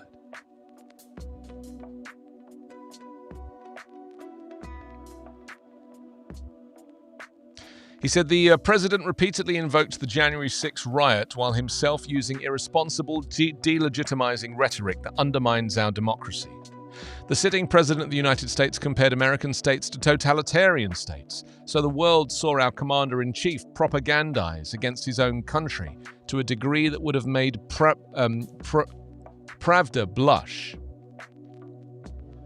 McConnell decried Biden's rhetoric as painting millions of voters and a majority of the Senate as racist. Yeah. Yeah. A president shouting that 52 senators and millions of Americans are racist and that unless he gets whatever he wants is proving exactly why the framers built the Senate to check his power, McConnell said. The whole display is the best possible argument for preserving the Senate rules that extended deliberation, force bipartisan compromise, and let cooler heads prevail. You see, this is the attitude of the racist, isn't it? Is that, as long as nobody raises it as an issue, then it should be allowed to continue. As long as nobody puts a spanner in the works by pointing it out. If nobody, it's a bit like Trump closing his eyes to the pandemic. You close your eyes and it's all gone.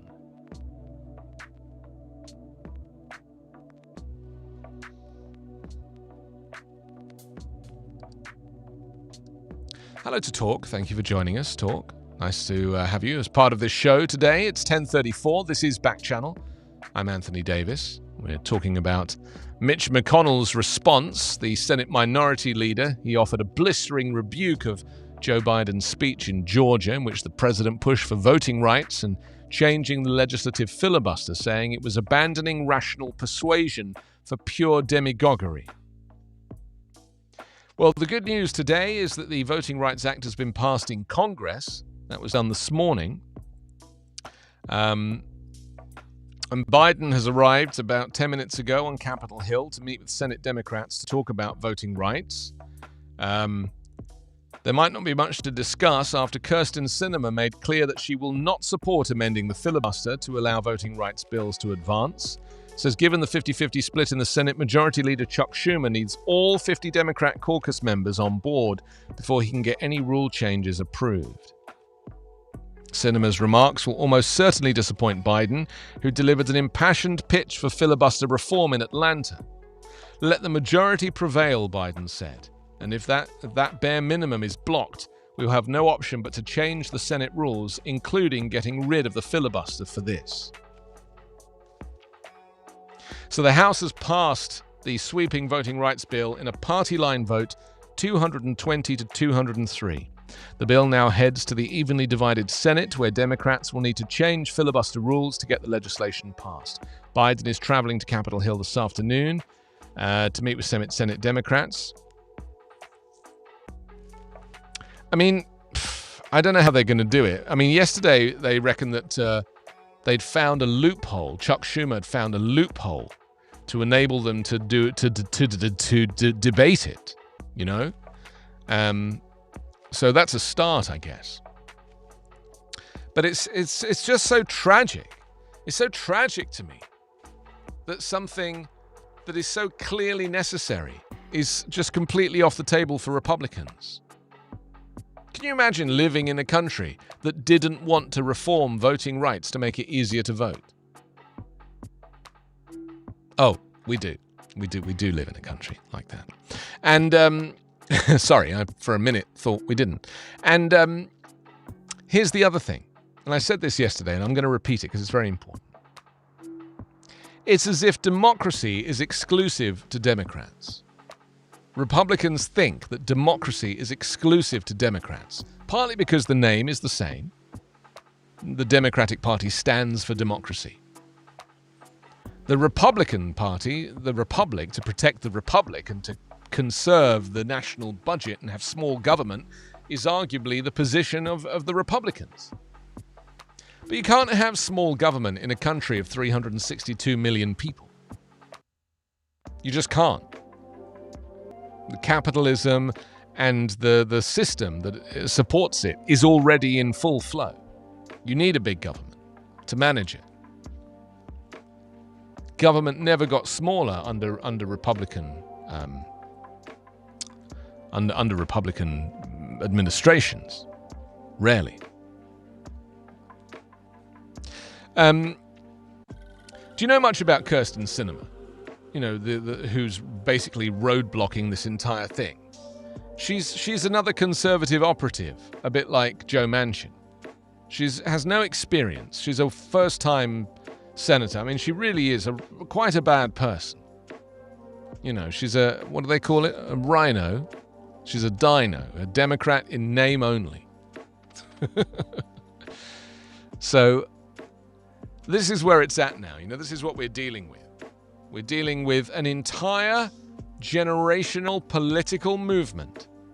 80 million people voted for Joe Biden to reform the Voting Rights Act. And it's all being derailed by one woman. Can you imagine what that must be like to be that person in history who basically prevents an entire movement from evolving?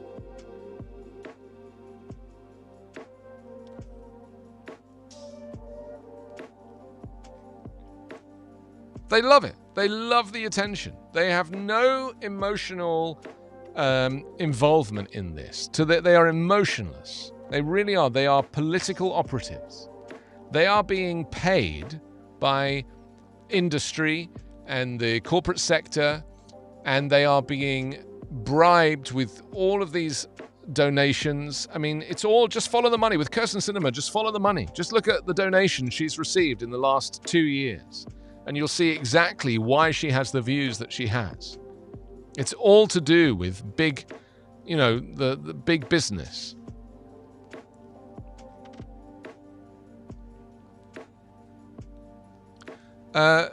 Where's Mark Kelly mentioned?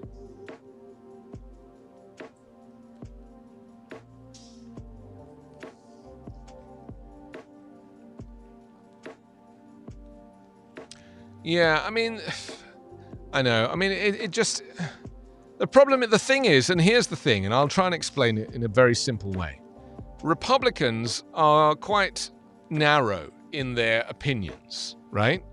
This is why it's easy to kind of market the concept of conservatism to Republicans, because it's a very simple construct, you know, and I mentioned earlier, just a few moments ago, small government and, you know, conserving the national debt and overspending on the military, but on nothing for the poor, and, you know, not doing things like infrastructure. You know, this is the conservative mantra, and it kind of works because it's quite simple. But the problem with Democrats is that their politics is very nuanced because there's more depth to the thinking. There's more empathy. It's about doing stuff for people other than yourselves. And so with that comes moderate Democrats who are more nuanced in their thinking. And this is why you have these kind of people, these cinemas and these mansions and clerks and people who are, they're with some of it, but not with all of it. And Joe Manchin has admitted that he's not a liberal. He's a conservative. He's admitted to being a conservative, but he thinks it's okay to be a conservative Democrat. He thinks that is acceptable. He's admitted he is a conservative. And yet he's still a Democrat. Because the views of Democrats are so nuanced. Because it's very individualistic, the thinking. But what he fails to achieve here is the concept that he's also a representative.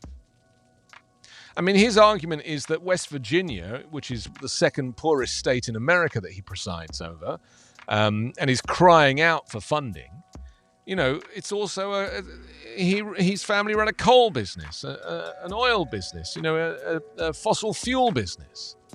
So he is being supported by big industry as well. He has to look after his own personal interests because there's nothing to stop these lawmakers from having second, third, fourth jobs or indeed investments. They're allowed to have stocks in certain businesses. And famously, there was that congressman who kept quiet about some news about coronavirus and then went and bought a whole load of shares. And he's being investigated.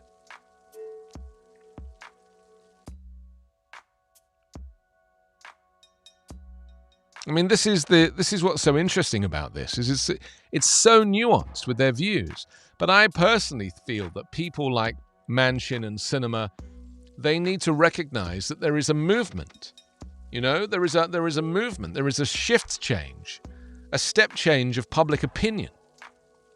They need to acknowledge that Trump and Trumpism is a pox on society, and that the only way that you can reclaim your democracy is to change the rules. This is the point that rule changes happen. When there's a coup, that's when there is a change in thinking and government. That's when you put in landmark legislation. When there's a coup. There was a coup. But the problem is they're in denial about all of that stuff. They don't believe that really happened. Their eyes are closed to it. They have this kind of forced blindness. Because fundamentally, they're working for the other team. Fundamentally, Joe Manchin is a conservative operative working for the Republican Party, close friends with Mitch McConnell, who is claiming to be friends with Joe Biden, which is clearly not true. How can you be friends with somebody that has completely the opposite political views as you?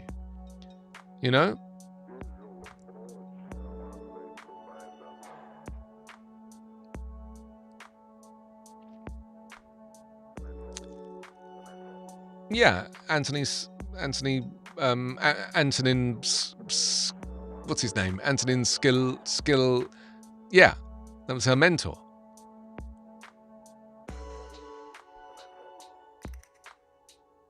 No, but I understand that. But I'm talking about now. I'm talking about the fact that, historically we can be friends with people who are politically opposed. My father had completely the opposite political views to me, and somehow we managed to string a conversation. Actually, we never really spoke, let's be honest. But I mean, we're talking about now. There's no way that Biden would want to maintain his friendship with McConnell right now. Unless they're secret cigar smoking buddies. What do they do in private that we don't know about? There's friendship and there's friendship. A true friendship means that you need to be aligned. You just do. It's like you couldn't date somebody that had different opinions to you. Could you? Could you date somebody that was completely politically opposite to you?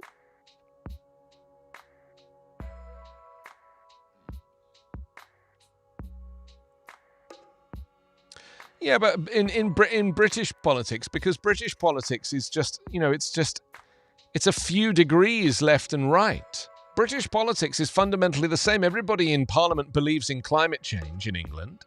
Everybody in Parliament doesn't want to ban abortion in England. They recognise women's rights. There is a certain liberal progressiveness to all political parties in the UK. But it's not like that in America. It's completely the opposite. There's no crossover.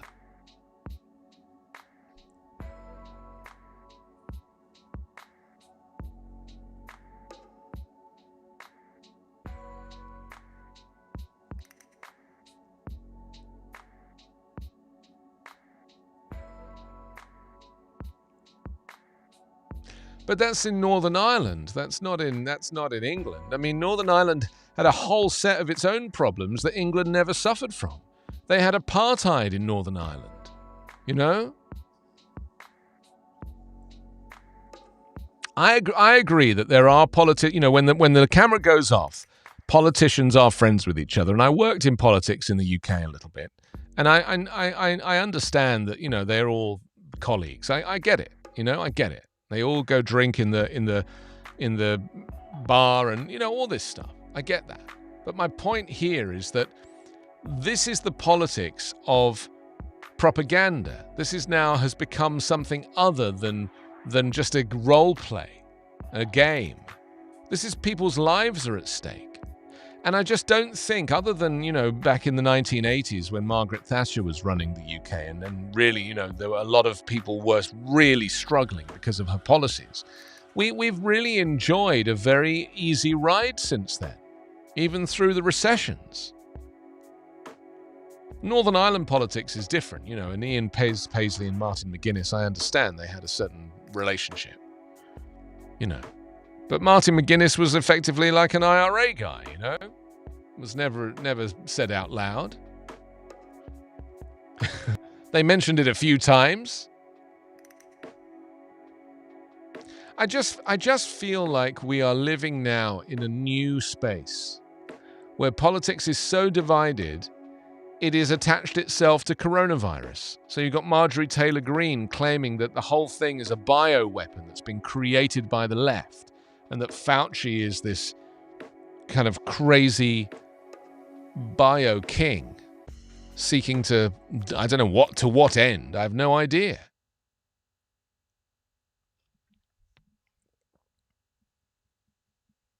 Okay. Let's we're gonna hear the US news update. It's the latest on what's happening across the US. It's a podcast that I do every day. You can download it wherever you get your podcasts. And then we'll come back and talk about the legend of civil rights, Clyde Bellacort. That's next.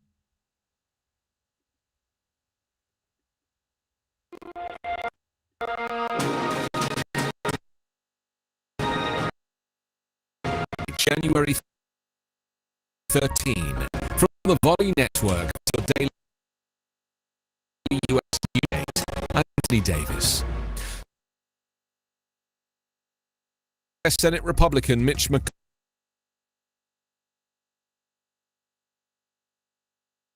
Mcconnell on Wednesday blasted President Joe Biden's push for a voting rights bill, underscoring the difficulty Biden's Democrats face in trying to steer legislation through narrowly control. Biden has called for Democrats to jettison the chamber's long-standing filibuster rule, requiring 60 of the 100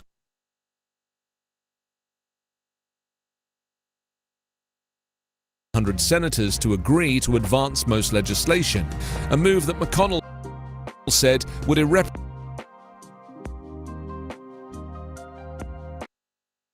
damage the Senate. McConnell accused the president of giving a deliberate speech that was designed to pull our country further apart. White House Press Secretary Jen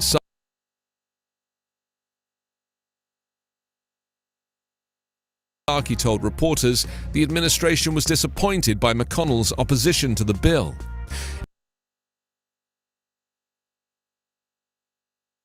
It's even more disappointing that someone who has supported and advocated for voting rights in the past is on the side of this argument now, Psaki said. Biden plans to make a personal plea to Senate Democrats today, urging them to agree on changing or eliminating the filibuster so they can pass the voting rights bill.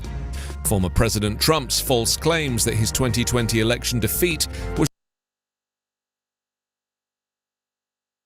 the result of fraud inspired a wave of new restrictions on voting in Republican-controlled states last year. Democrats see their voting rights bills as a last chance to counter those ahead of the November 8 elections, when they run the risk of losing their razor-thin majorities in at least one chamber of Congress. Senate Majority Leader Chuck Schumer on Wednesday outlined a strategy to ensure a Senate floor debate on voting rights after 3 separate attempts last year were stymied by Republicans.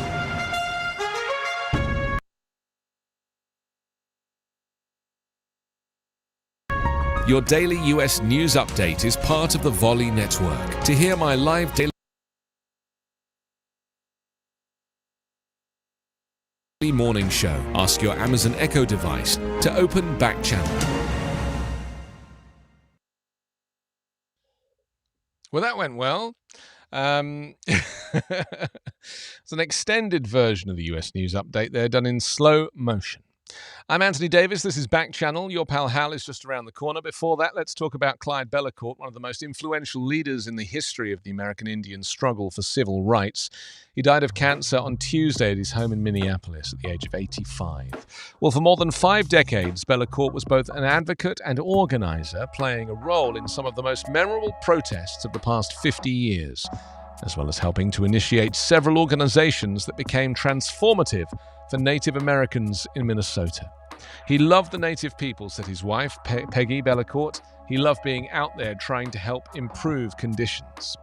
Well, with Dennis Banks and others, Bellacort in 1968 co-founded the American Indian Movement, a grassroots group of Indians in Minneapolis that inspired a generation of Native activists on reservations and inner cities across the country. Indian people had no legal rights centers, or job training centers or community clinics, Native American studies programs, or Indian child welfare statutes. Bellacort wrote in his memoir, The Thunder Before the Storm, published in 2016. There were no Indian casinos or Indian schools, no Indian preference housing. We were prohibited from practicing our spirituality. It was illegal to be in our own country. And the movement changed all that. I mean, this really is, another example of this kind of inane racism. And when I said earlier that America is fundamentally built on racism, it goes back to the Native Americans, doesn't it? It goes back to the American Indians. This is before, all of this. There's so many issues that are at play here. So much to talk about. And when it's spelled out like that, it's really very interesting, isn't it? We could talk about this all day. We don't have time, sadly. But that's Clyde Bellacort, founder or co-founder of AIM and longtime civil rights leader who's died at the age of 85. I'm Anthony Davis. Thank you for joining me. Thank you for joining Backchannel on this Thursday morning, the 13th of January. Stay with us because there's hosts throughout the day that you can interact with, and your Pal Hal is on the way next. Have a good day.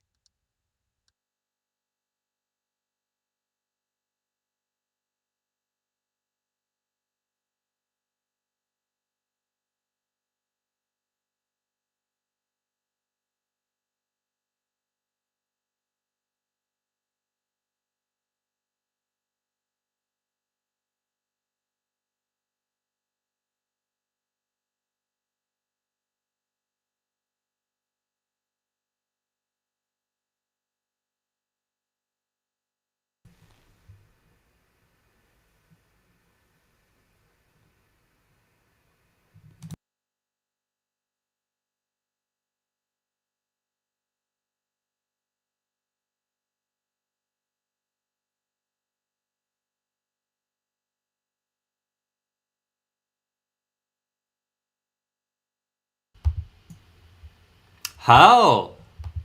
Will, How's it how going? are you? I'm alright, man. Nice to meet you. Great to meet you. I've seen you on the channel before. A pleasure to be here with you. Yeah, thanks for inviting me on. I'm excited to hang out. Oh, very cool, very cool. So, Will, pretty standard stuff. We'll stick to the rundown. If anything seems to be going particularly well or whatever, there's a and we shift on the fly, there is an outside chance we might dispense with one of the pieces here. So we'll definitely go through. Yeah, actually, the main ones that might fall by the wayside wouldn't come until the end. So either if everything's going really well, then or just like we're having too much fun, there's a chance we could lose the Craigslist ads bit, or but that'll probably stick around. But the Hal acts out a scene with action figures, and I said if time allows. So that one is 50-50. Do you have something you want to show on screen for weird Craigslist ads? Oh yeah. Actually, I'll drop the link in the chat here. Sure. Okay. And that's from a site called Bored Panda. I'll get it right now. Oh, and then when I do Caramel the Wizard, I will need literally like a minute, 2 minutes max just to grab my costume. So would you be comfortable, Will, taking over the show and keeping people's rapt attention? Yeah, 100%, not a problem. That's fine. Yeah, excellent, thank you, Will. All right, there's the Craigslist ads, and and then something. This is probably an obvious thing, but as we're going through Twitter, if you want to just find anything there, if you want to scroll through the topics for me, or I can read it live on my Twitter. The issue being that if anything pops up that is objectionable, like curse words or, God forbid, some sort of offensive image, that could be difficult in live time, in real time to manage. How do you? What's your take on that? My only concern, the only thing that's tripping me up, is the geography location difference. Are you looking at? Right. Are you thinking about trends? Yes. Oh, because you're over in Great Britain, so. Well, where do you have your trends? Yeah, I can read it myself because I'll have my Twitter open, so it's not a big deal. Okay. And then if you just want to search it, and like kind of I'm pulling catch up, I can do that. Yeah, and I don't mind kind of like on the fly, like. You know, if it's a little loose in that regard, like, Will found the image, but yeah, I don't mind like letting the audience know. Pardon me while I adjust my light here. Like, what is like? I have it, and Will is finding the image as well, or just like letting them like pulling back the curtain a little bit. Yeah, 100%. I love that. It's very much on brand for Backchannel, I think. Cool. Would you pardon me while I'm just going to step away and refill my coffee? Yep. I'll just a minute, and then it'll be go time. I'm excited. Let's do it. Me too. Will, thank you for being here, brother. All right, back in moments. See you then.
Okie dokie, sir. Let's make it happen. Should we go for it? I need to change this. Just give me 1 second. There we go. Your Pal Hal.